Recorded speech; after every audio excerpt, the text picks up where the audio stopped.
Okay, ladies and gentlemen, welcome. We are back. We are rocking flower power today, everywhere, especially here. And this is a prologue or addendum to our first chapter. Because as I mentioned towards the end, I actually missed most of the notes on the first chapter, especially the part on Hume, which was due to an OBS error. So hopefully the audio is slightly improved this time around.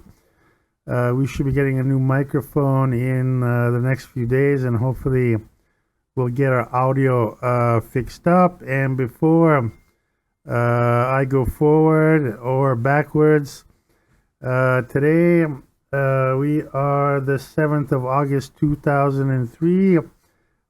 We want to give our tribute on the occasion of the death today of Italian philosopher and politician Mario Tronti, a very important figure in 20th century Italian philosophy, but also in communist politics. So just very briefly, I'm going to just go over Tronti's career, and I'm going to read this now. In the 1950s, post-war Italy, he was an active part of the PCI, the Italian Communist Party, and one of the founders of the Quaderni Rossi, the Red Notebooks, and eventually founded what was to become known as the Classe Operaia, which is the workers' class. Tronti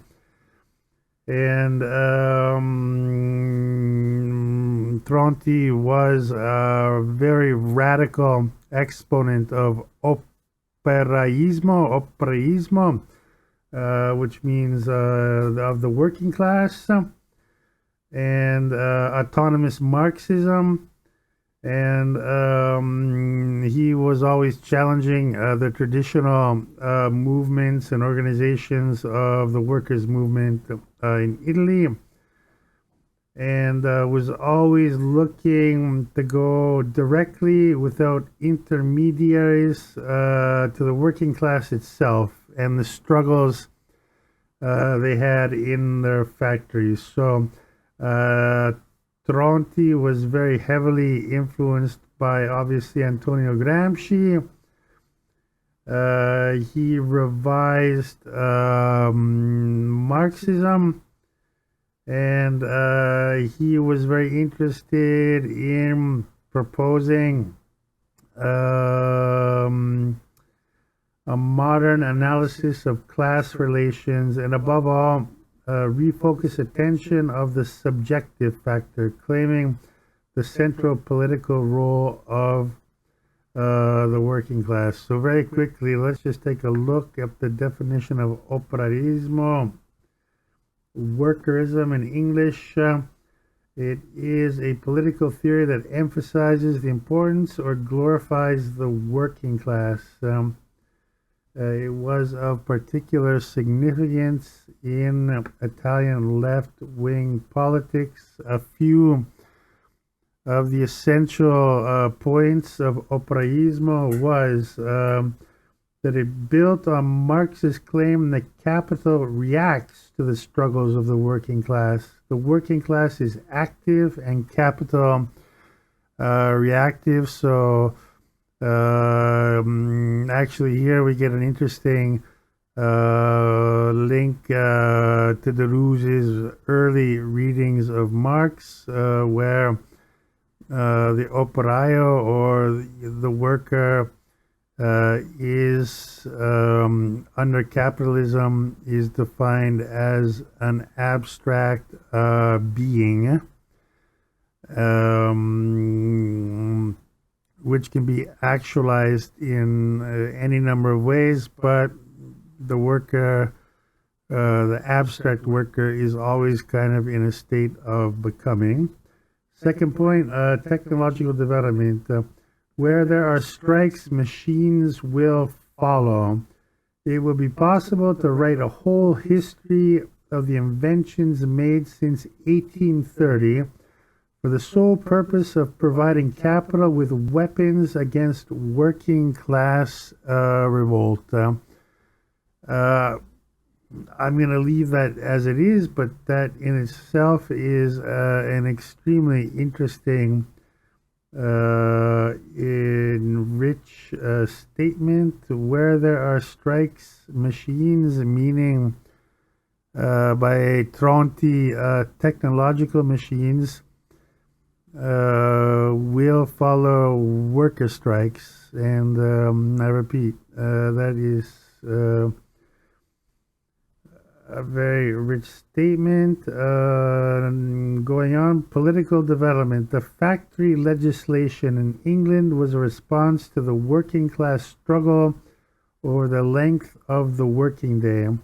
Their formulation, official recognition, and proclamation by the state were the result of a long class struggle. And the last thing, operaismo takes this as its fundamental axiom. The struggles of the working class precede and prefigure the successive restructurations of capital. So once again, Mario Tronti, rest in peace. Rest in peace. May you have a good voyage, and in a very humble way, thank you for your extremely important contributions, and hopefully you will not be forgotten. And it would be lovely to delve more than I actually have into many of your works, and we've lost another great one, and it's just kind of sad because, you know, the left once upon a time had a very strong rooted purpose, and today obviously the left is not exactly what it was anymore, but we do not want to get into that. I would prefer to go on and get on to the revision of our first chapter. Okay, so what I'm going to try and do, as promised, is a quick rundown with the notes from the first chapter, and I'm gonna try and run through all of this again. Hopefully I'll be very concise. So we mentioned that Deleuze defines himself as not an idealist or not a realist, but in Hume he discovers empiricism.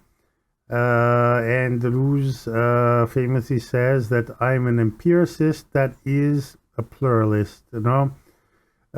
So essentially, the meaning of that is that strictly for empiricism, we have a valorization of the corporeal, sensual, and material over the abstract, idea, and supernatural. Empiricism emphasizes plurality, multiplicity, and difference over unity, sameness, and centrality. Deleuze rejects abstractions and conceptions precisely because they deny difference and plurality. And I think the metaphor used was a storm. So, you know, if you have a simple definition of a storm, it will lead to sameness and centrality, such as a storm is an event which creates great turbulence and causes possibly rain or whatever, blah blah blah blah. What Deleuze is saying here is that if you are in a storm, you witness a storm, you inevitably are confronting a plurality of things. I mean, We have rain, lightning, thunder. All of our sensory experience is evolved, and eventually, Deleuze will say behind that, on a virtual level, you will have pressure differences and temperature differences. Sorry, which lead to the formation of a storm. And then once again, no two storms are ever the same. No. Every storm since, however millions or billions of years on this planet, no two storms have ever been the same. So there's an empirical richness in the real, in the given, and an empiricist appreciates the multiplicity and the plurality. And also, as I mentioned before, the difference in what actually happens in the real. So to abstract that is just kind of conceptually, in terms of thought, is, we're just flattening things out and, emphasizing sameness and centrality. So what we have here, causality is to see clearly that it is the idea that is presented with something that has not been given. This is Hume here. We already have had a previous experience, and so causality can have us believe the sun will shine tomorrow, as it probably will. Yet such an occurrence has not happened in actual fact, as it is something that is always in the future. That is our causal relationship to be or to come. This kind of belief is where knowledge starts for Hume. As we know it will shine, causality has to know enough to go outside of a future experience to a future effect that has not yet occurred. So, below here I've written Bergson, and we can see how Deleuze, Hume, Kant, Bergson, I'm sure these are all people that he read and he's reading, at the same time, and then he's working through this multiplicity of thought and philosophers, but these are the famous Humean contractions of time. So we contract time from the present moment into the past. However, Hume points out that the future is never can be factually known, so you have a degree of belief regarding the future. His famous example is the sun probably will shine tomorrow, but there's no factual or absolute knowledge that guarantees that the sun will shine tomorrow. Maybe in 50 billion years, 20 billion years, 500 billion years, the sun will exhaust its energy supply and implode and become a black hole. Maybe tomorrow the gravity field of Jupiter will spin out of control, or a massive meteorite will slam into the Earth, and it'll go out of its orbit axis and slam into the sun, and then, whatever. I mean, we're just taking future events as belief that the contraction of the present, what we witnessed, and the past can actually prove to us. Okay, so at this point, we can see how this idea of a habit, which you haven't mentioned yet, and contraction of the present into the past, and also the unknowableness of the future being contracted in to the present. That's complicated stuff, which Deleuze works out with his synthesis of time in difference of repetition. But the basic idea to know is that we and Deleuze and we presume living things, let's say, for lack of a better word, operate through contraction. They exist in the present, they contract into the past, and then they also contract the future into the present. So that's going to bring us to passive synthesis. This is not included in the first chapter, so I'm passing from Havana Club original to Havana Club Especiala, which I might add is much smoother and much more gratifying. And if we get into passive synthesis, indifference and repetition, Deleuze calls passive synthesis is not something that simply occurs in the human imagination. So it's not just a question of consciousness, but a process that takes place throughout nature.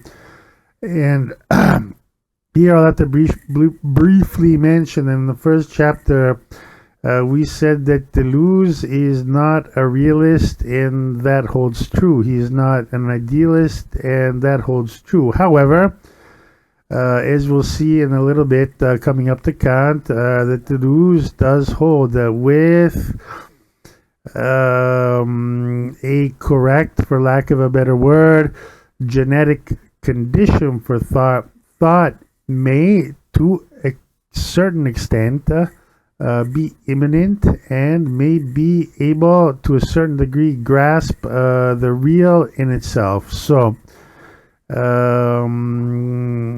we're just hinting at that now. When we get to Kant, we'll get a little bit more into that. Deleuze indifference and repetition has several versions of syntheses, but we can start off in a very basic way. You have active and passive syntheses. So we are talking right now about passive synthesis. Impersonal and pre-individual transcendental field in which the subject as identity pole, which produces empirical identities by active synthesis, is itself the product of a differential passive synthesis. So we could say in an empirical way, we want to grasp something in the empirical given, let's say in the real. We as a subject perform a kind of active synthesis in which we deduct thoughts, feelings, emotions, ideas, concepts, etc., from the real. But Deleuze is saying that before that active synthesis, or that subject, and we, let's say you or I are subjects, that is actually kind of built on, or it's kind of just a shell of passive synthesis or syntheses, which are things impersonal and pre-individual,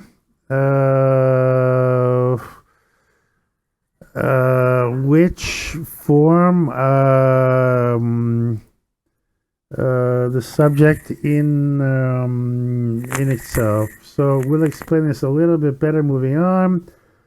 For example, Deleuze, we have a synthesis of habit, bodily desiring and unconscious contractions, which unify a series of experiences, extracting that which is to be retained in habit and that which is to be forgotten. So behind the actual subject who performs the actual syntheses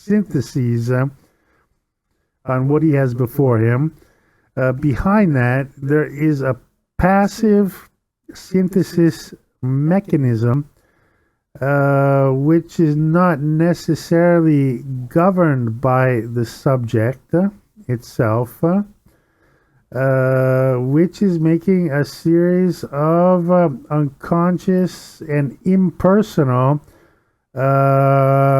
contractions, which unifies what we feel in experiences. So bodily desiring and unconscious contractions. Beneath my consciousness, oh, I'm hungry. Oh, I want this. I want that. I'm tired. I want to go running. I feel very energetic. I hate to say it, I'm horny. You know, whatever. We have nervous systems which are not necessarily completely governed by our brains, and then they are running autonomously in our unconscious. The contractions they make. So desiring, I desire. I don't know, a trip to Australia. I desire Monica Bellucci. I desire yellow. I desire reading a beautiful book or whatever.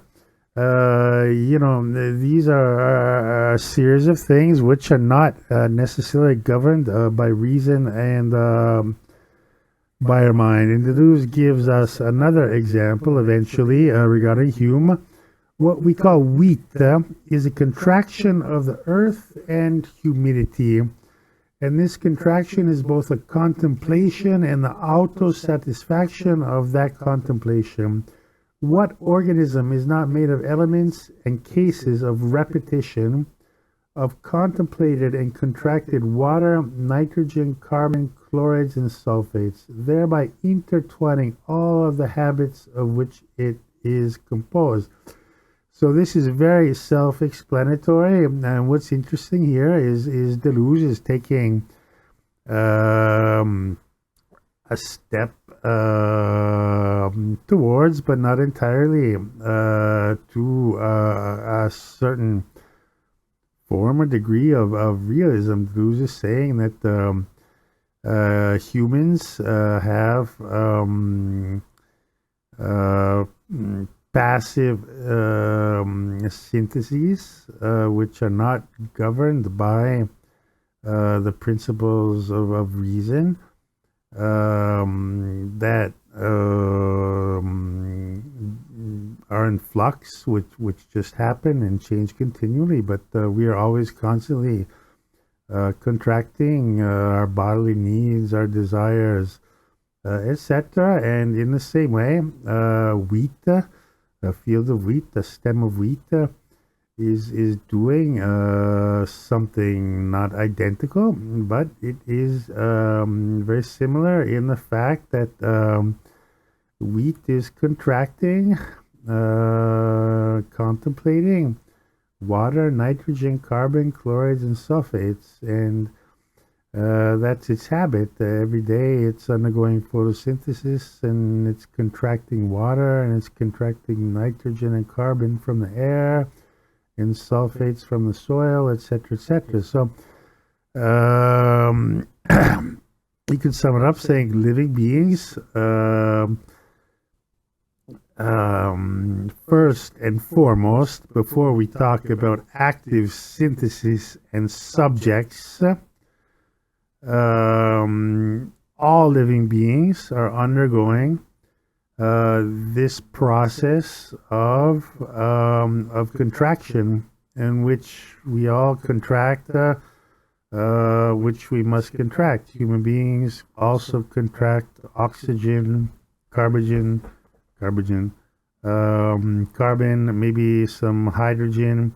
We contract water. We contract what we eat. In our unconscious, we contract desires. No, so we're different from wheat essentially, but wheat at the same time is contracting that which it needs to subsist out of habit, and it continues to do that by temporarily contracting elements from the present, which to some degree remain in the past, and we presume in the future they will continue to contract these same elements. So within each individual human being, multiple preservations, contractions, and contemplations take place, and in each there's a corresponding contemplating mind or soul. So we're going back to human beings here, in which we are preserving that which we contract, that which we contemplate. And when you have something which contemplates and contracts and preserves, which it needs in order to subsist, we can say that you have a contemplating mind, or I believe the definition is esprit. I have to check that, but we'll call that soul, which could also mean spirit. We'll look into that. Okay, so moving on here, and we're kind of in uncharted territory now because none of this was in the last appointment. I'm probably adding too much. I wanted to keep this simple, but it's very difficult to try and simplify things and give kind of a chronological order to things that are probably in reality very pluralist. So I think we just last read, within each individual human being, multiple preservations, contractions, and contemplations take place. And in each there's a corresponding contemplating mind or soul.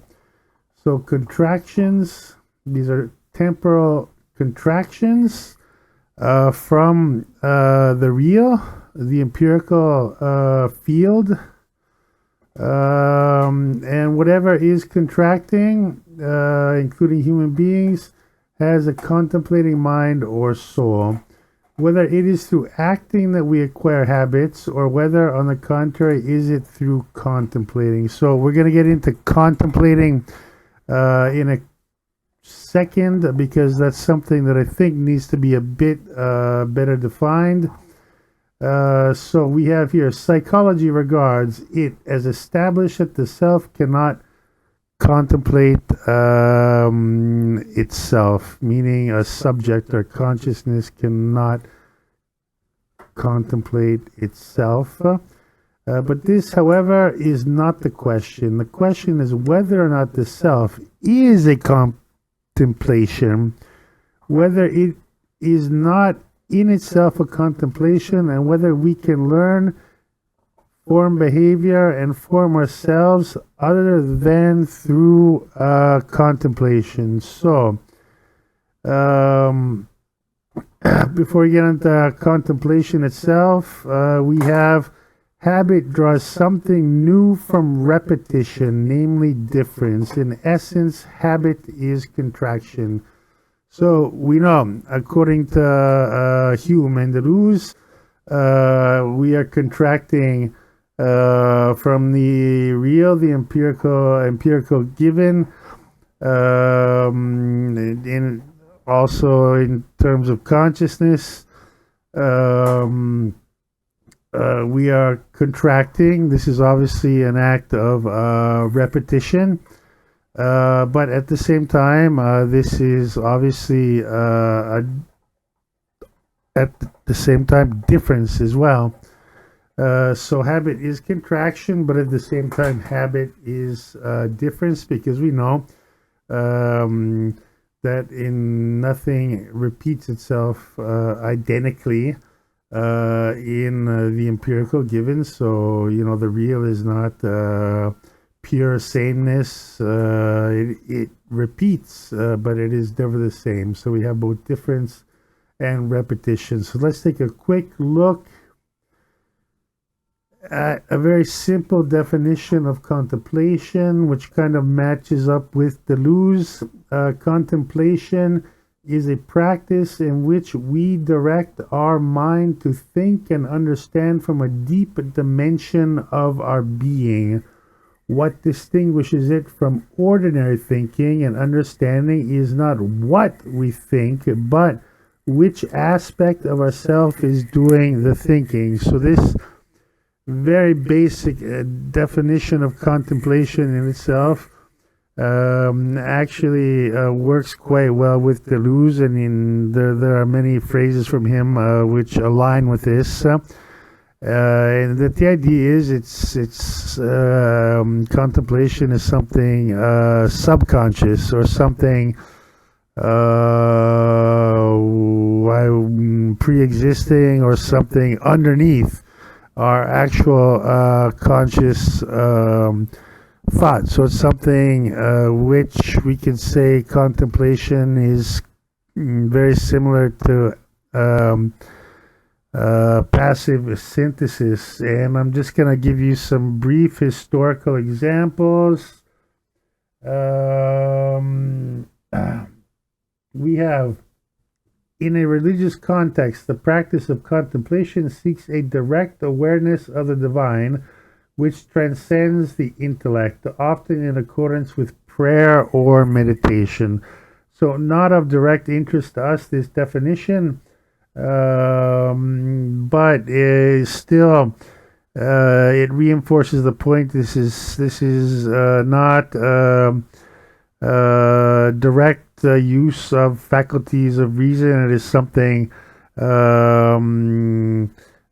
deeper within us. Let's say subconscious are things that are happening within us. So the etymology of contemplation is derived from the Latin word contemplatio, ultimately from the Latin word templum, a piece of ground consecrated for the taking of auspices, or a building for worship.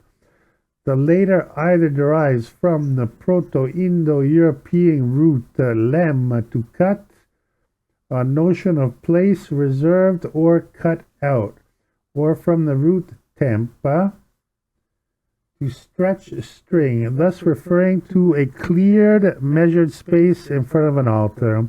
The Latin word contemplatio was used to translate the Greek word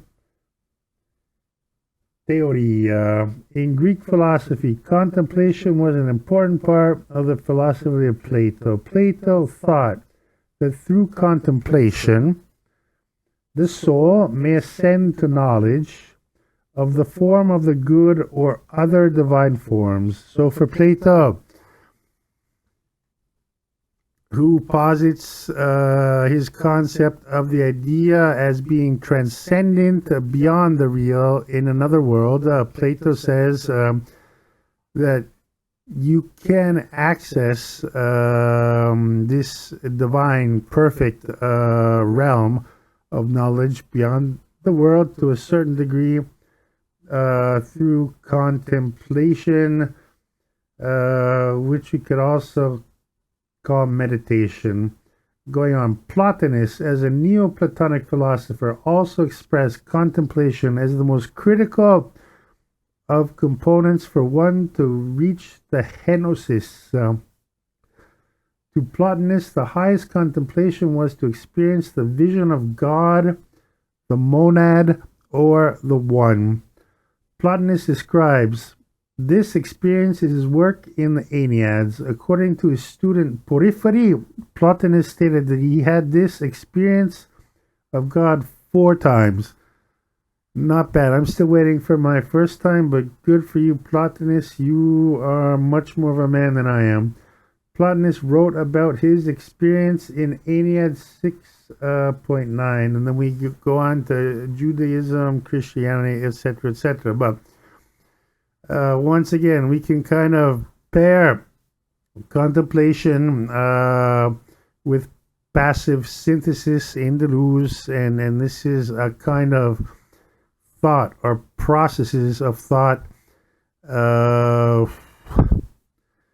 which historically have been linked to God or transcendent ideas or deities or whatever, but in Hume's terms, we're kind of referring to things which are beyond our own consciousness or the faculties of our active syntheses, which means there are processes which are going on in our subconscious, kind of underground to us.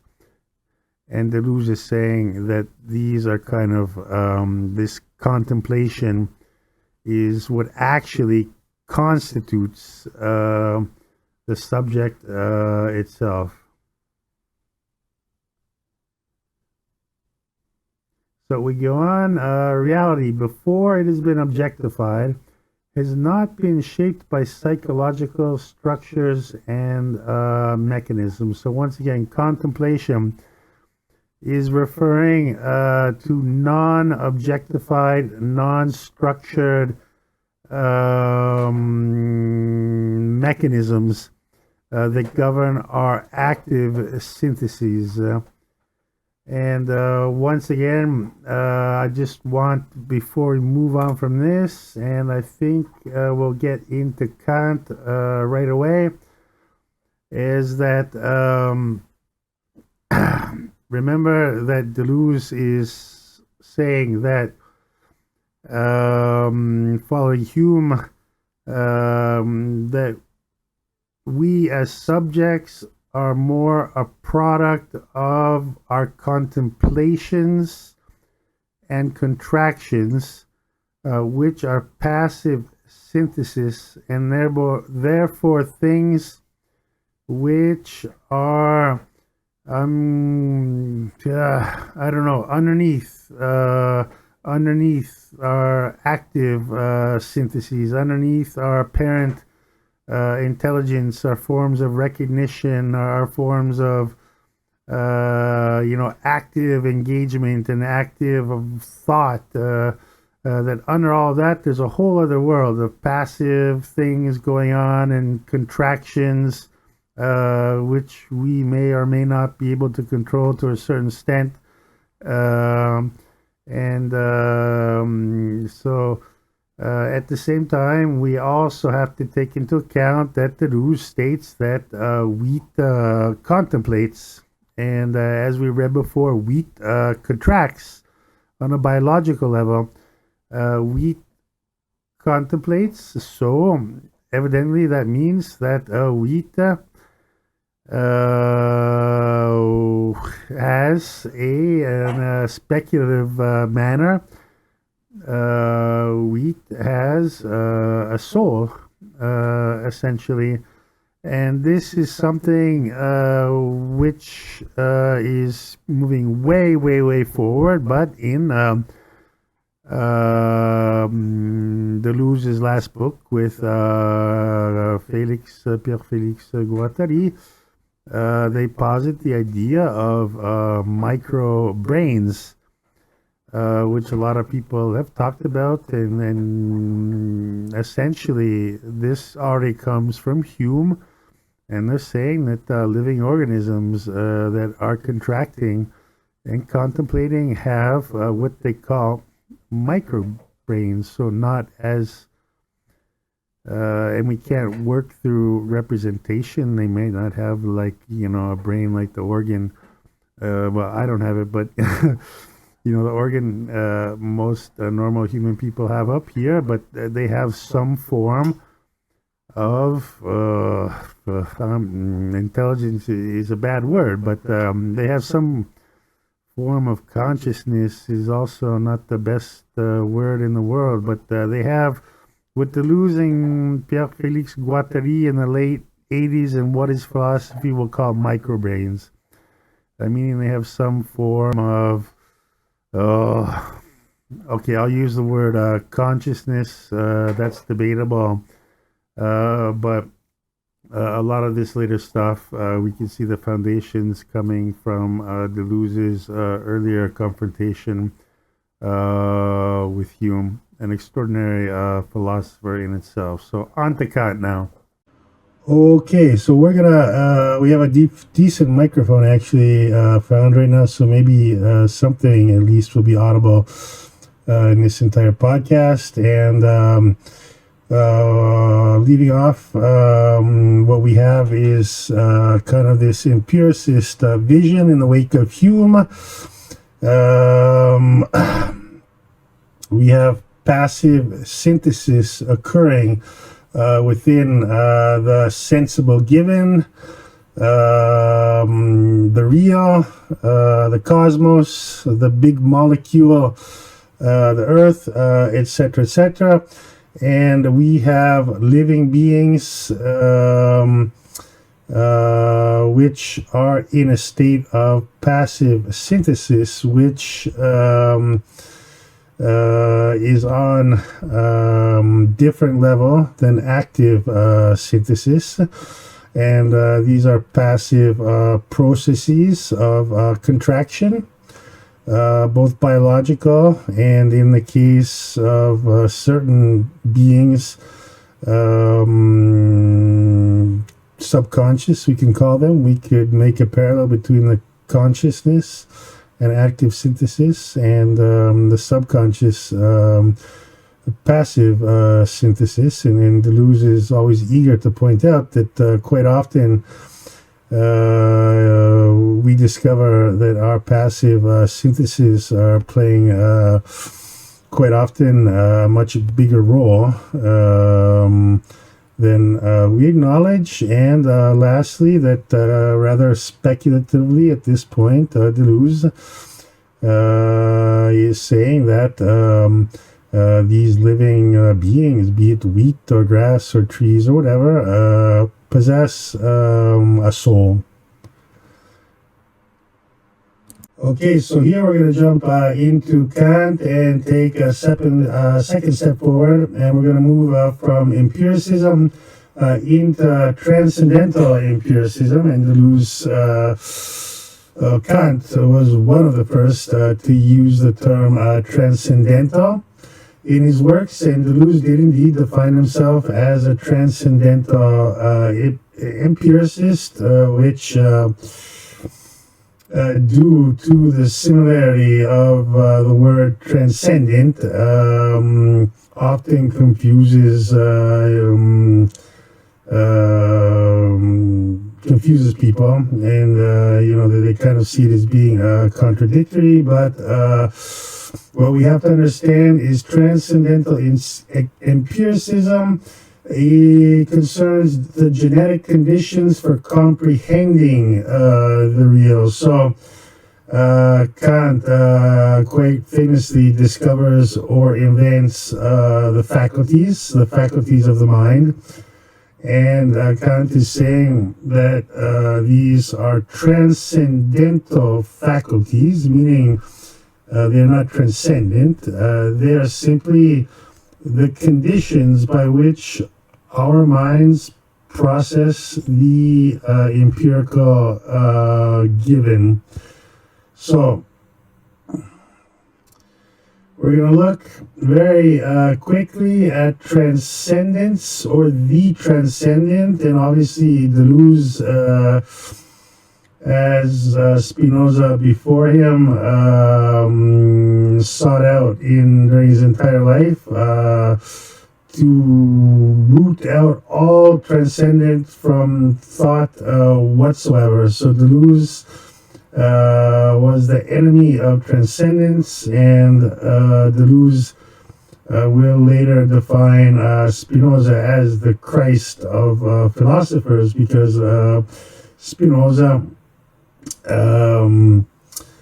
was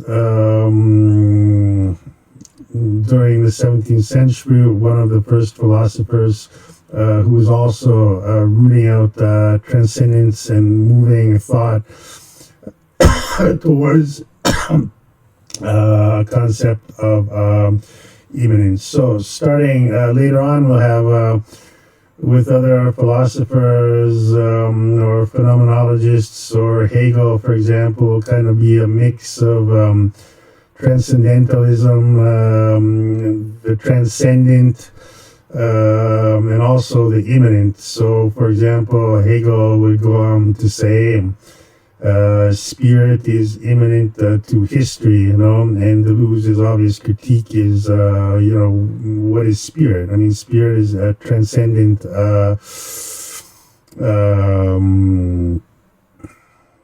thing that you've created, which is immanent to history. And Deleuze is absolutely, as he states in his last book, immanence, a life. Immanence can only truly be called immanent when it is immanent to nothing but itself, and that means no transcendent things which are immanent to other things. So when we go into the transcendent, One of the first examples in Western philosophy comes from Plato, who creates the concept of the idea. And this is something that goes beyond the limits of ordinary experience or knowledge. So it is something that transcends the empirical, and we presume its validity. And this is something which Deleuze will challenge very much in difference and repetition, and Deleuze will also propose a new concept of the idea. At that time, Deleuze, there is some confusion with Deleuze. What's an idea? What's a concept? Is he confusing them? No, he's not confusing them. It's just during difference and repetition, he was working strictly with ideas and redefining an idea. And as he progressed in life and in his works, he moved over to the concept. So there's no contradiction. He simply evolved and refined his thought. And even in late Deleuze, there's no contradiction between what he says about an idea and the concept. It's not the same as he said 60 years before, but I'm not the same as I was 40 years ago. Better or worse, I can only say that I'm not the same. So what Plato does is say that the idea exists in a transcendent realm beyond this world. And this world is populated with an idea, and an idea exists for each and every object in the world, and an idea is the perfect form of that object in the empirical world. So, if I see a tree, in a transcendent realm, there is an idea of a tree which is the perfect tree. Is it spatialized? Is it an image? We're not going to get into that here, but there is an idea and it's perfect. And the tree and all trees in the empirical realm are striving to become as perfect as the idea of the tree, but they cannot by necessity be as perfect as a tree, because the idea of a tree is transcendent. So the world is a series of simulacra or copies of ideal transcendent ideas, which in essence are perfect. And obviously with this creation of the transcendent, this will obviously open up the way to theology, Western theology, and Christianity. And once we get on to God, the monad, the single God, he obviously inhabits the transcendent realm. He transcends this world, and he is perfect.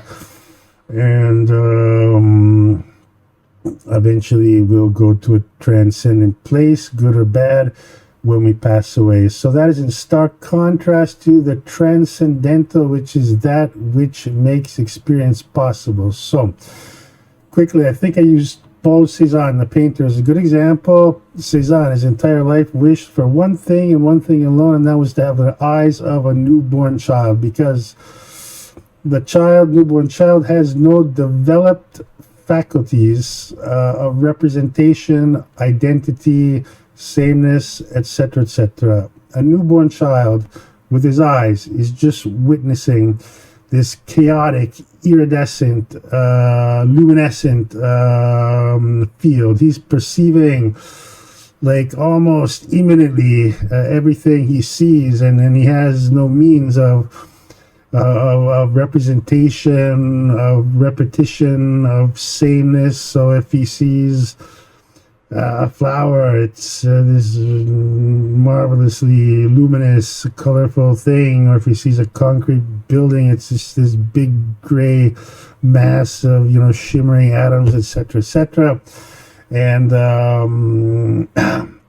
Kant will say the transcendental is not transcendent. It's simply they are mental faculties which are not material or visible, but they coexist with us, with the empirical, and these faculties are the things that make our experience possible. So Kant says that there exist various transcendental conditions that make experience knowable. So this is important because Deleuze certainly admires Kant. He's certainly young. Deleuze was working to overcome Kant, but Deleuze does owe a lot to Kant. And I think in Abecedera, which you can find on YouTube, K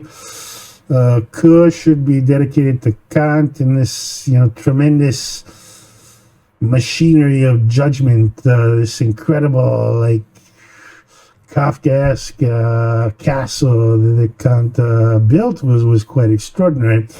But a little bit later, I think we'll get into a few of the differences between Deleuze and Kant and how Deleuze overcomes Kant. But they do share this concept as the transcendental, as being that which makes experience possible. Deleuze will break from that, specifically saying that Deleuze is interested in the genesis of experience itself and not simply faculties. So, moving on, cognition, human cognitive faculties. The mind is an agent of cognition and the account of the conditions that are required for something to be an object of condition. So once again, this is Kant. We have two fundamental capacities of our minds. Affection, when we are affected by the sensible, receptivity, or self-prompted activities. So once again, we can kind of draw a parallel with Hume here on active and passive syntheses. From these two general aspects of the mind stem the three or four mental faculties, which are special cognitive powers that we can say are inherent to humans and are transcendental faculties of the human mind, let's call it. We have sensibility, understanding, and reason. That's three. And then Kant added a fourth, weaker one for him called intuition. And these four faculties are transcendental in as so far they determine the conditions for perceiving the sensible or experience. So Kant is saying, we're newborn, these faculties are not developed, we're in the chaos, the iridescent chaos that is the cosmos. We grow, we contract in Hume's terminology, we repeat, and our faculties develop, and we order and perceive reality according to these four special powers: reason, understanding, sensibility, and intuition. So very quickly from here, we're going to take a jump into immanence. So we can look at the relation, obviously transcendent, or transcendence and immanence are diametrically opposed. We've spoken a bit about transcendence, meaning something beyond the empirical world, something beyond this world, which may or may not be perfect, but for Plato's ideas, for Christians and other religions, it's God, and for other philosophers, there's going to be some rather complicated mixtures, etc., etc.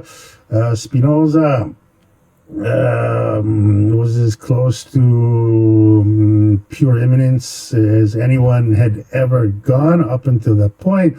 His contemporary Leibniz, a very curious character, had instead an idea of monads to certain degrees of immanence, but Leibniz always maintained, or at least officially maintained, the transcendence of God.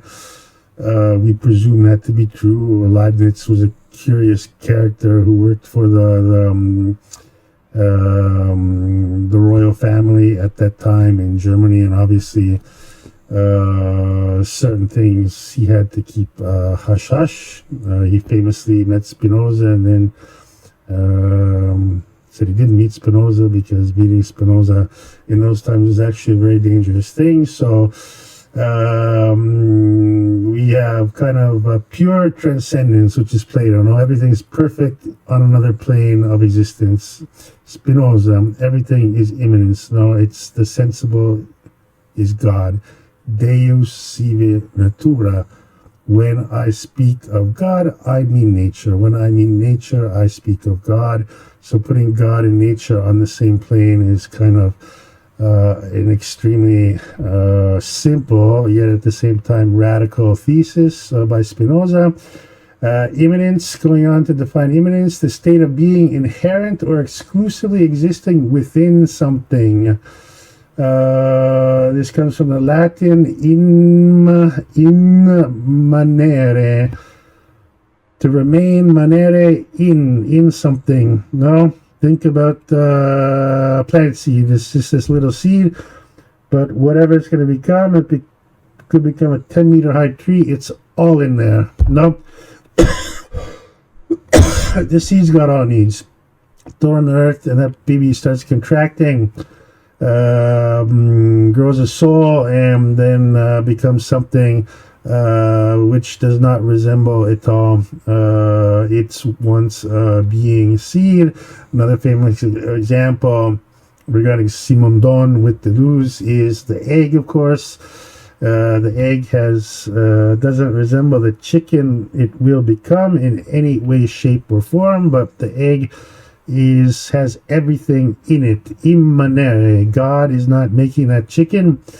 Transcendent ideas are not making that chicken. That chicken's got everything in that egg there. So the state of being inherent or exclusively existing within something. In theology, the state or quality of a deity exclusively existing within the universe. So perhaps in pre-Socratic thought, but this is something I don't want to go too much out of a limb, but pre-Socratic Greek myth, we have minotaurs and gods and centaurs and all this kind of stuff, and then that all kind of feels like there's everything going on is coming from the world. No, I mean, the Greeks built temples and they filled them with grapevines, so a god could dip by and take a break and have a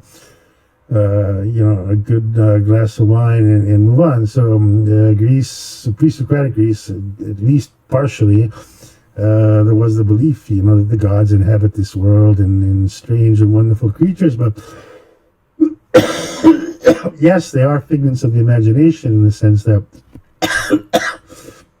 okay, probably a minotaur never really existed, but in terms of the conceptual, all the elements, are kind of taken from, the sensible.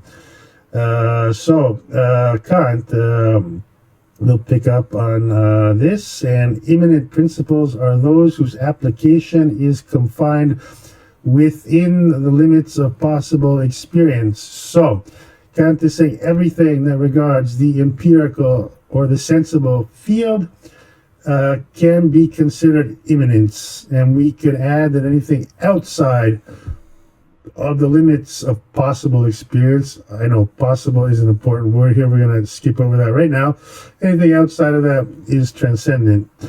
Transcendental principles are those concerned with our mode of cognition of empirical objects. We know this. Thus, transcendental principles do not transcend or transgress the limits of possible knowledge, but rather make knowledge of experience possible. So we've gone over that through the faculties, and that's how we order the sensible. And once again, what Deleuze is going to take this one step further and is interested in discovering the genetic conditions for comprehending the real, meaning a transcendental field, which in itself does not presuppose anything that is transcendent. That sounds complicated, but Deleuze is basically saying, well, why is reason? What are the principal means of ordering the human mind? We have these passive syntheses which are always in a state of flux. They're always moving in movement. So he's saying, Kant was very important because he discovered this transcendental field, but he's saying there's no need to rush into things here and say, okay, it's understanding, sensibility, intuition, and reason, which are the only four faculties or mechanisms of cognition. We've gone through this. The great enemy of Deleuze was the transcendent, anything which resembles or resembling. So once again, going back to Plato, we have the perfect tree in the transcendent world, and all these trees down here are copies of that perfect tree, perfect transcendent tree, but they still resemble the tree in the transcendent world. And this is where when Deleuze, we come to the idea of difference. The difference is with Plato is considered as a negative, and I think this is also something in another way that Bergson points out, and he's saying, this is a negative, not a positive interpretation of difference, because you're saying perfect tree, transcendent. This real tree in front of me is imperfect, and the difference between the two is the degree of imperfection of the tree in the sensible world. And so there's always lack, and that's another big issue with Deleuze. Resemblance always leads to a lack. So if something is not the same, not identical, we judge that through reason, in terms of difference, but in difference meaning lack of perfection, or lack of this, or lack of this, or it's not green enough, a perfect tree is RGB, whatever, and it's not a strong enough tree, it's whatever. So this is another critique of the transcendent that renders difference as kind of a negative system of judgment. And Deleuze is also saying that kind of the same thing. Kant is making the same error, but only in his deduction of the faculties. And this will lead to the fact that Deleuze will say essentially that Kant is what he's doing is he's tracing from the sensible back into the transcendental in order to make a system which will work on resemblance. And Deleuze is saying, no, we need a way of thinking which represents the true positive difference, the chaos, that primordial luminescence, which is iridescence, which is the sensible. And Kant is just coming up with faculties which account for sameness and identity. So transcendental empiricism, Kant refers to a set of conditions which are thoroughly immanent to being. So the conditioned, Kant is saying the conditioned is the sensible. And at the same time, Kant is saying that the conditioning, the faculties, are fully immanent to being. So Deleuze would agree with the fact that the transcendental field is fully immanent to being, because with Deleuze, the transcendental will eventually become the virtual, and the various planes of consistency, composition, and reference, they are indeed immanent to being. However, Deleuze has a problem with the reduction of the sensible to four faculties. So here you have the difference between Deleuze and Kant. Kant's transcendental, I think that should be, is merely a condition of the field of sensibility. Sorry for the disturbance. Getting to the end of this. So we know the transcendental conditions are immanent to being, and the difference between Deleuze and Kant. Kant's transcendental are merely conditions of the field of sensibility, while Deleuze proposes transcendental conditions which are genetic conditions. Deleuze will take Kant to task for tracing the transcendental from the empirical, which leads to a circular argument. The conditions are supposed to account for the conditioned, so the conditioned is the sensible, and the conditions are the transcendental faculties with Kant. Yet we arrive at the condition, the faculties, by tracing them from the condition that is the sensible. And we arrive at the transcendental based on its resemblance to the actual or the conditioned. So sounds kind of complicated, but what Deleuze is kind of saying is that your faculties, understanding, sensibility, and reason are just things that you're abstracting from the sensible in order to explain the sensible. And for example, within the sensible, reason and understanding,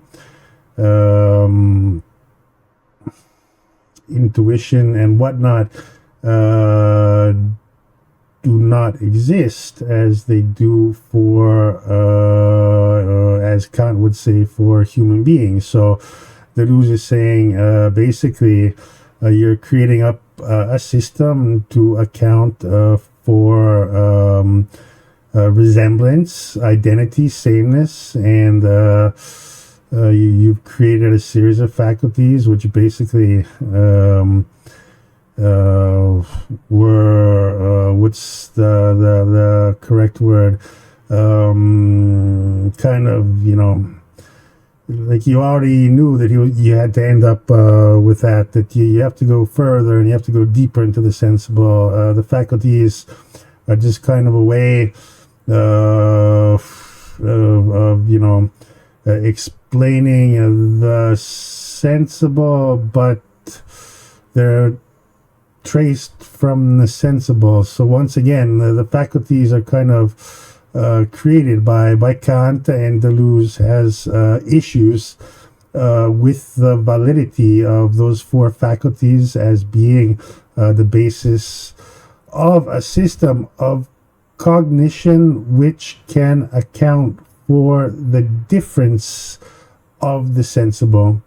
Thus, we get a strange sort of operation where we begin with the actualized object of experience, trace its abstract form from the object, and treat this form as an a priori, invariant, ahistorical necessity, overcoming any processes of production, becoming, or genesis, and treating philosophy as an apologetics for the status quo. So a little harsher there, and once again we're saying, Deleuze is saying that the sensible is an infinity of processes of production, of, as in later same machines, becomings, genesis, of newness, of creativity. And to just sit there and just say, okay, you know, reason is the best way to explain this, and then define reason Hang on, let's take a quick look for this example how Kant defines reason. Okay, so this is a little bit of additional content. Kant claims that reason is the origin of certain concepts and principles, independent from those of sensibility and understanding. These are called transcendental ideas, or ideas of pure reason. Reason is also defined as the faculty of principles. And quoting Kant, reason has an important role in our pursuit of knowledge. The law of reason to seek unity is necessary, since without it we would have no reason, and without that no coherent use of the understanding, and lacking that no sufficient mark of empirical truth. Going one step further, we form judgments about the world around us all the time. We see a hand in front of us and judge it to exist. After a dream, we judge ourselves to have been dreaming, and the dream's contents to be illusory. We see the sun rise and assume that it orbits the earth. Kant devotes most of his effort to show how all these judgments rely on categories, fundamental concepts such as cause and effect, structure all of our judgments. A belief that conforms to these categories meets the formal conditions of truth. However, unless we are fundamentally confused about something, all our beliefs meet these conditions. So how do we decide which of our beliefs are true and which is mistaken? Now I'm just going to very quickly read this. I think, there have been and there could be and perhaps will be entire books written on this, so I don't want to lose too much time here. This comes from Deleuze's book on Kant, and these are his words. And we'll try and move on from there. But the important thing to understand here in a very humble, basic way is that transcendental field, yes. Immanent to being, yes. We can later on discuss that immanent to for Deleuze is still not pure enough for immanence, but for the time being, we'll just say okay. And but Deleuze's big problem with Kant is the faculties, which are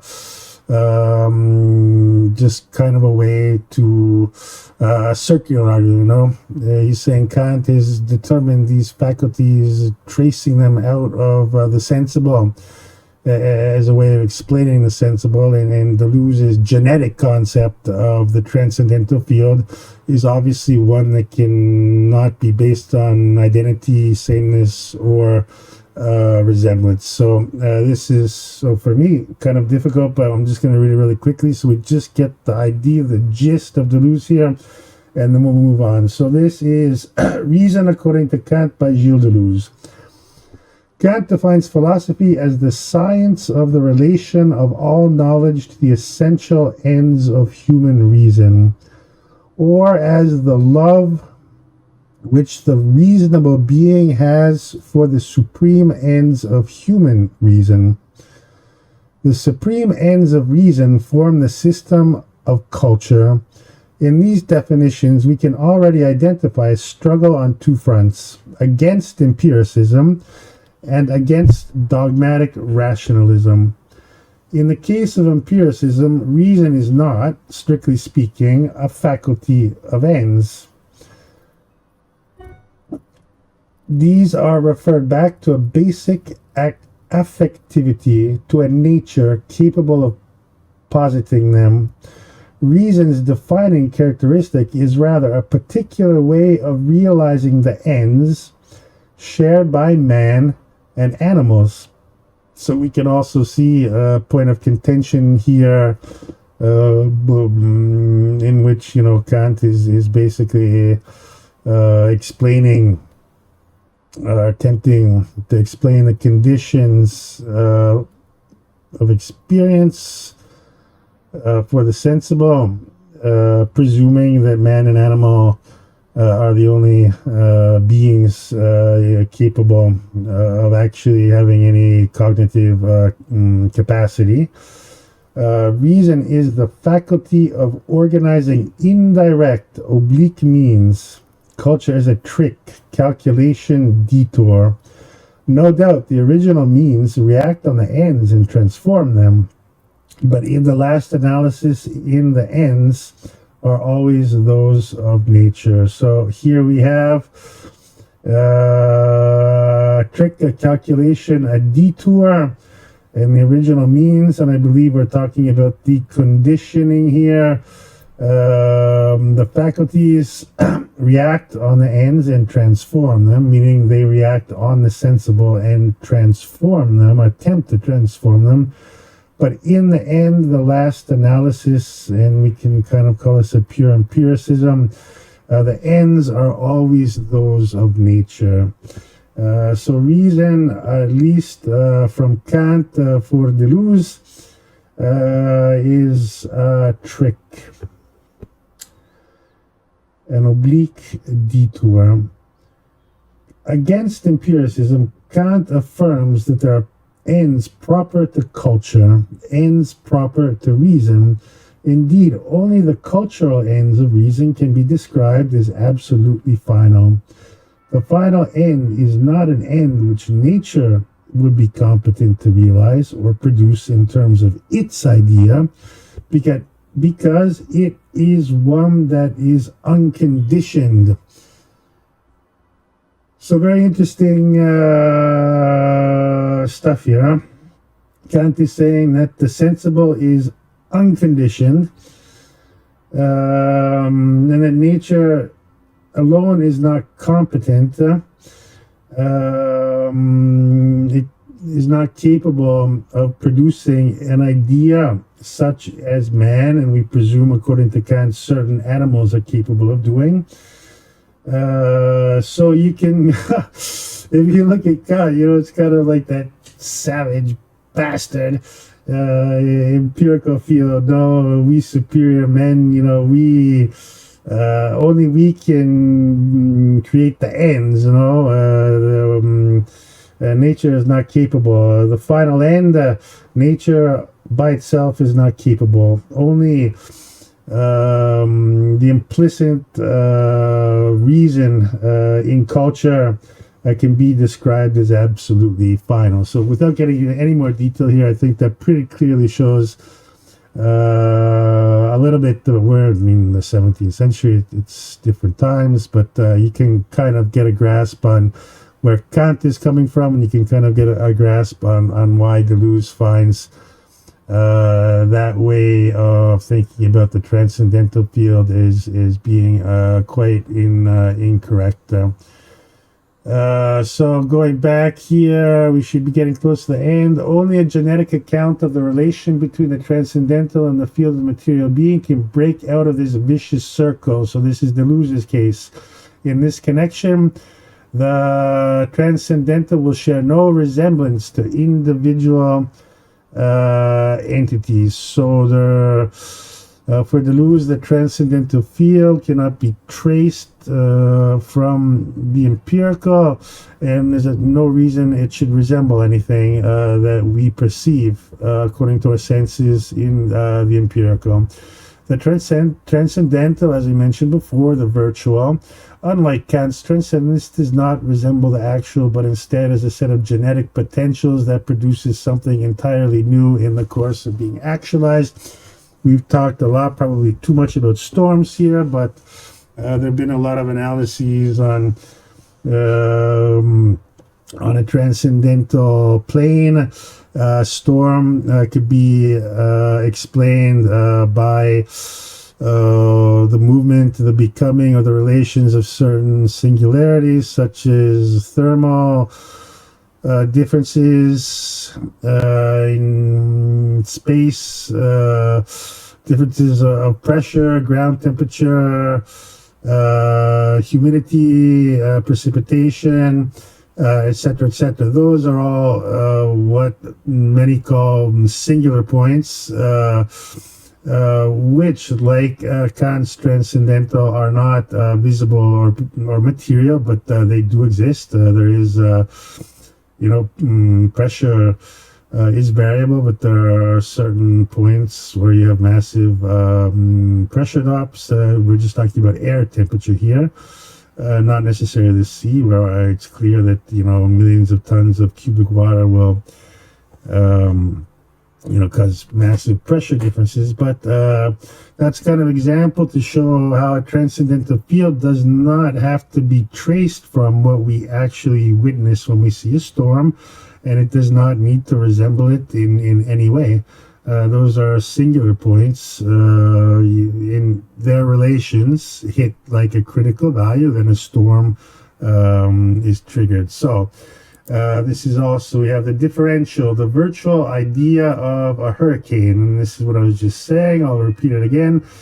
Intensive or virtual differences in temperature and pressure will link changes in air and water currents to each other, and therefore a hurricane can occur. The transcendental, my apologies, is immanent within the actual, the sensible field, but it bears no resemblance whatsoever to the actual or the actualization of the event of a hurricane. So this should all be clear. Once again, Deleuze, the synthesis of time, which leads to eventually to Bergson, Hume, and Kant. We kind of see the basic building blocks of how Deleuze gets to difference and repetition. Once again, I think these are more or less all the notes we have here. And I am signing off, and I hope this episode will be a little bit richer than the first one, which was kind of a bit choppy. We'll be out for a couple of weeks, and I wish all of you a very happy, productive, and tranquil summer vacation, and sooner or later, hope to see you again. Starting from where, we don't know, but we've got time to think about it. So once again, thank you all, and take care until the next appointment. Bye-bye. We're out.